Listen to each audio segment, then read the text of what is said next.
My tea's gone cold, I'm wondering why I got out of bed at all. The morning rain clouds up my window, and I can't see it all. And even if I could, it'll all be grey. But your picture on my wall, it reminds me that it's not so bad, it's not so bad. Good day po. Dumating ng aking welding machine. 250 amps. Si Shopee po ito.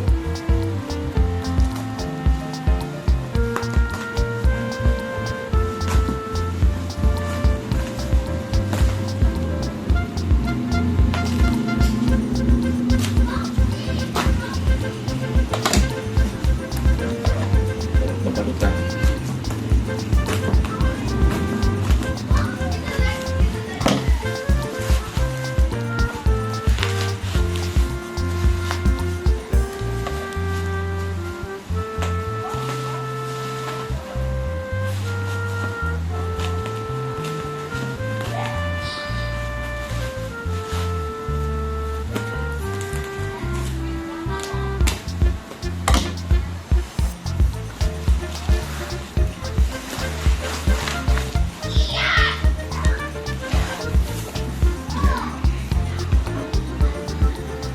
Powerhouse build top flux cord welding machine. 3-in-1 po siya. With pwede siyang pang MIG, pwede siya yung stick, at saka may isa pa nakalimutan ko yung tawag. I-open po natin.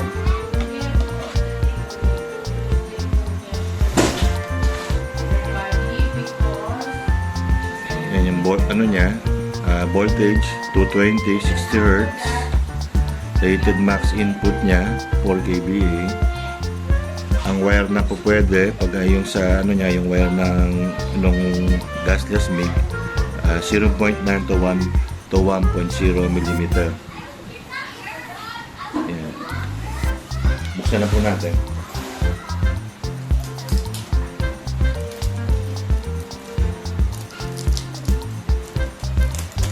In order ko muna ito, may DVD siya na, na gloves. Pero yung welding mask kasi hindi nakasulat. Sana meron. Ayun, meron siya. At least ready na siyang gamitin. Ito yung ano niya, yung gloves niya. Ito, napaka-importante protection sa kamay natin para hindi tayo nasunog. Powerhouse na mask. And then meron siyang yung welding mask, manipis lang ng plastic, pero pwede na to, no? Kahit paano magagamit na natin siya, matatry na natin.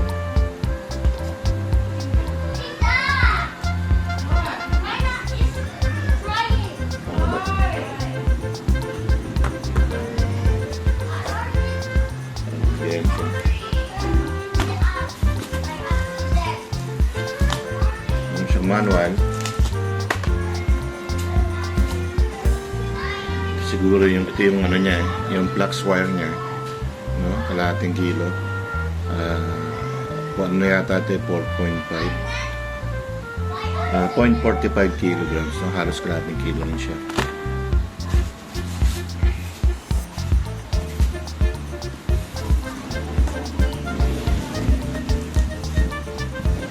And then yung pinaka-welding na welding machine natin.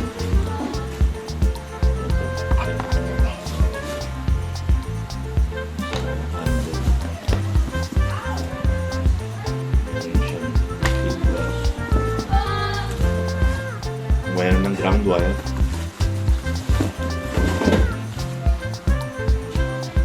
Dalawa yung ground wire niya. Hindi. Ito na pala yung pang yung sa welding stick.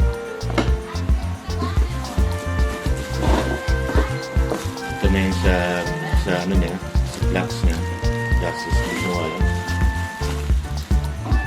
Labas na natin yung pinaka welding machine.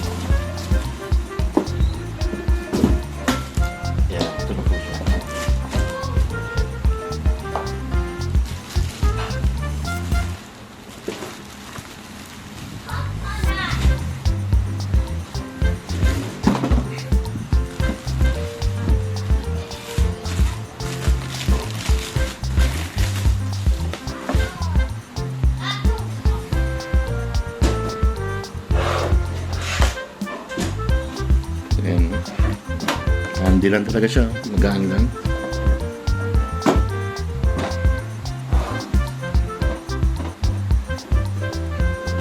So ito yung harapan niya, no? May dalawang ano dito, knob, no? Then may pintuan niya sa ano, tatlo sa harapan. Sa likod niya, ayan yung power. 220 volts, sulit. Ito naman yung sa... Okay, maganda.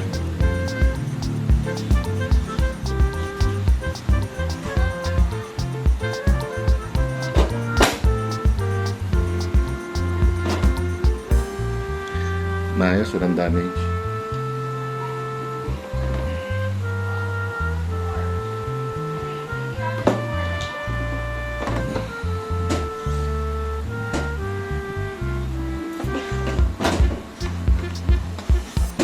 Ayan po.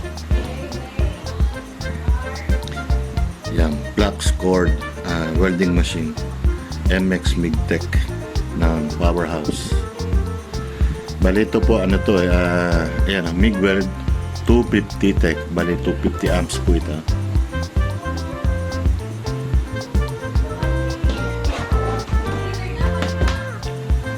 Umorder na rin pala ako ng ano, nung magnetic holder nila. So kung nag-welding ka, kailangan talaga nito para makuha mo yung angle ng ano, na 90 degrees sa 45.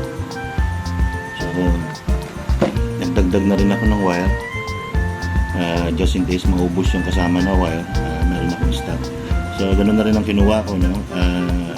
Ano lang ito, 0.45 kilograms. Ang kapal nito 0.9. So ayan.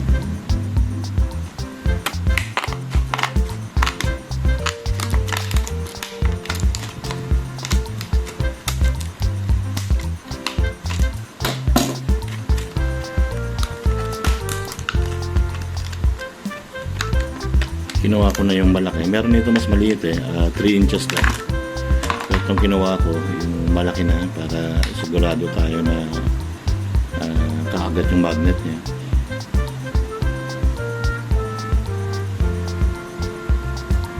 So isa lang ang kinuha ko. Siguro pwede na yung isa, no? Pero mas maganda siguro kung dalawa. Kaya lang medyo mahal din ito. Wala pang budget, kaya dito na muna tayo mag-umpisa sa isang piraso. Ito po pala ang aking Powerhouse na 250. Kakabili ko lang nito ngayong September 2024. So napansin ko kasi dun sa mga ibang mga video, yung mga 1 year ago, 2 years ago, parang iba yung saksakan nila dito sa baba. So baka mali ako, pero kasi nung pinag-aaralan ko sa kanila, nung sinaksak nila itong kable nung ditong pangli, itong maliit na ito, dito nila sinaksak sa bandang kanan. Pero napansin ko, hindi siya pwedeng isaksak doon, dito lang pwede sa gitna dahil meron siyang dalawang butas. So itong nasa gitna meron din parang dalawang pin, dito yung dalawang butas, so ipapasok mo yun doon. Kung ililipat mo siya dito sa kabila, hindi po pwede. So yung stick weld, hindi ko pa actually alam kung paano siya gagamitin. Mag-research siguro muna ako. Mahirap na magkamali, no? So itong pangalawa niya, dito lang siya pwedeng ilagay dahil nga dito sa dalawang butas niya. So kung dito yan, hindi po pwede. Dito lang talaga siya pwede sa gitna, no? So yan, sinaksak natin dito sa gitna.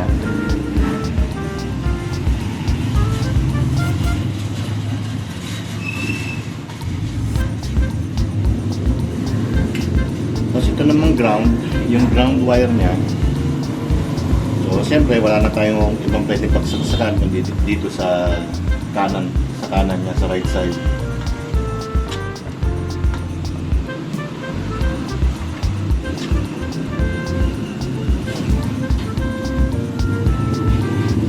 So ano lang pala ako, no? Babagatin ko na disclaimer natin, no? Hindi po ako expert sa mag-welding, DIYer lang po ako. At ito po, ngayon po yung first time kong magagamit or mag-welding, no? Kaya itong migang binili ko, sabi nila mas madali daw gamitin. So titingnan natin kung talagang pang beginner friendly siya. So ngayon, ilalagay na rin natin yung wire. So yung mga ano dito na ilagay na natin. Ilagay naman natin yung kasama ito no? Pag ko nito kasama na yung wire nito. No? 0.45 kilo siya. Ang size nito ay 0.9. So subukan natin itong ilagay.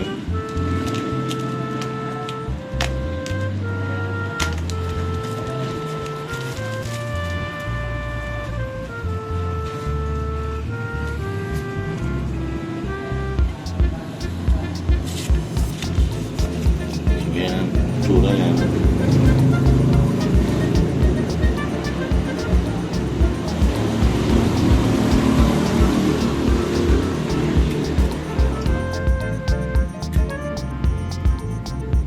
So, ito, buksan na natin.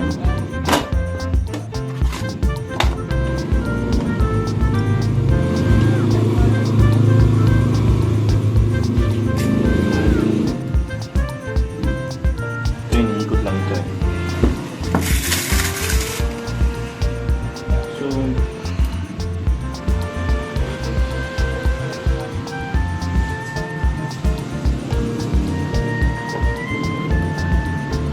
wala pwedeng bitakan itong wire. Nag-ano siya. So yung dulo niya, putulin muna natin kasi nakabaliko eh.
Yan po, first time. Mahirap din pala. Pero practice pa.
Okay.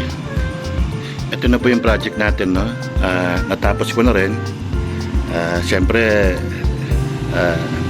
beginner pa tayo. So, hindi pa maganda yung pagkaka-welding ko. Pero, okay na. Kasi, naitayo ko naman, no? Pero, ano pa, practice pa talaga. Makukuha rin yan. So, yan po. Ang ginamit ko rito, gumamit ako ng isang 1x2 na bakal na 20 feet at saka isang 1x1 na steel, no? And hindi talaga siya 20 feet, may konting kulang siya. So sukatin nyo na lang para magkasya. Sa akin, isang 2x2 at saka isang 1x1. Ito po yung nagawa niya. Ngayon, yung tubo sa taas, huwag yung pansinin kasi panang ano ko lang yan para lang makita ko ano itsura. Pero ang ilalagay ko po dyan, baka mga 6 na 2x2 na tubo para sa ating hydroponics. So, yan po, natapos na, no? Konting ano na lang to, gagrinder ko na lang mamaya para medyo kuminis yung mga welding niya. Hindi nga gaanong maganda yung pagkaka-welding natin, pero pwede na. Yan, medyo makalat siya. Ganyan talaga pagkabaguhan eh. Ganyan talaga. Medyo makalat.